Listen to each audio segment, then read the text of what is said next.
minsan sa ating buhay ay merong luha at lungkot. Minsan napatanong ako kung bakit lumuluha at nalulungkot ako. Minsan napaisip ako kung bakit ganito ang mundo.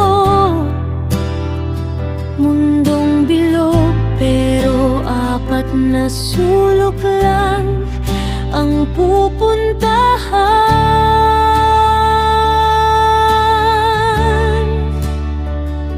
Pero ang lahat ng minsan ay mapapalitan ng